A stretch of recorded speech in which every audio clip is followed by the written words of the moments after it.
સુરતની Harikrishna international school Kosad Amroli દ્વારા એકતાનો નવરાત્રી ઉત્સવ કાર્યક્રમ વાઇબ્રન્ટ નવરાત્રી રતન ફાર્મ મોટા વરાછા સુરત ખાતે યોજવામાં આવ્યો। આ કાર્યક્રમમાં ગાર્ડન સમિતિ ચેરમેન સુરત શહેર અને વોર્ડ નંબર ગીતાબેન સોલંકી, ધબકાર તંત્રી નરેશભાઈ વરિયા, સ અમરોલી પીઆઈ જેબી વનાર સાહેબ, દિગ્વિજયસિંહ બારડ, ઉત્તરાયણ પીઆઈ, સ્કૂલના ટ્રસ્ટી અરુણભાઈ અકબરી, સંચાલક પારસભાઈ, કેમ્પસ ડાયરેક્ટર વૈભવભાઈ, પ્રિન્સિપાલ રાવલ સાહેબ તથા સમગ્ર શિક્ષકગણ તેમજ વિદ્યાર્થીઓ અને એમના તમામ વાલીઓ હાજર રહ્યા હતા।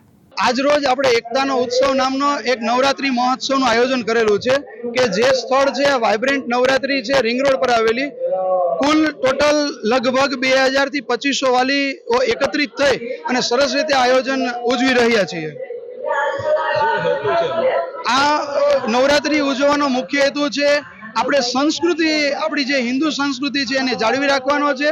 આ નવરાત્રીની અંદર અમારા વિદ્યાર્થીઓ નાના નાના ભૂલકાઓ ખૂબ તૈયારી કરી ચણિયા ચોળી છે, કુર્તાઓ પહેરીને ટ્રેડિશનલ ડ્રેસની અંદર ઉપસ્થિત રહ્યા છો। એના કરતાં અમારા વાલીશ્રીઓને ખૂબ ઉત્સાહભેર છે અને જે વિદ્યાર્થી અને વાલી મિત્રો ખૂબ સારું પરફોર્મન્સ કરશે એમને ટોટલ અમે 48 ઇનામો આપી અને અલગ અલગ એક્શન છે, ટ્રેડિશનલ ડ્રેસ છે, બેસ્ટ એક્શનથી લઈ ટોટલ 48 ઇનામોથી આ બાળકો, વિદ્યાર્થી અને વાલીઓને અમે સન્માનિત કરવાના છીએ। હરિકૃષ્ણ ઇન્ટરનેશનલ સ્કૂલ કોસાડની અંદર આજે એકતાનો ઉત્સવ નવરાત્રી 2025 નું અમે ભવ્ય આયોજન કર્યું છે અને લગભગ 2,500 થી 3,000 વાલીઓ અમારી સાથે જોડાય અને અમારા વાલી તો ખરા પણ આજુબાજુના વિસ્તારના વાલીઓને પણ અમે ઇન્વિટેશન આપીને આજ રોજ અમે એકતાનો એક નવો પ્રયાસ શરૂ કર્યો છે।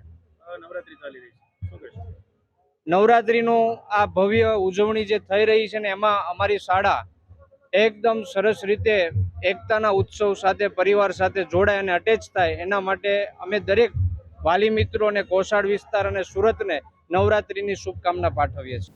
કાનાભાઈ મેર, દિવ્યાંગ ન્યૂઝ, સુરત।